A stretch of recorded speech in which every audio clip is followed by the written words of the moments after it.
Mr. Booth, I have a question for you. Yes, ma'am. Did you go to Nautilus for middle school? Oh my goodness. Oh my goodness. I'm sorry to see you there. I always wondered what happened to you, sir.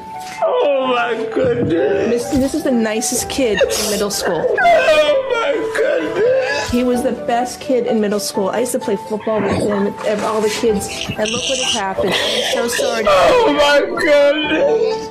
Good luck to you, sir. I hope you're able to come out of this okay and just lead a lawful life.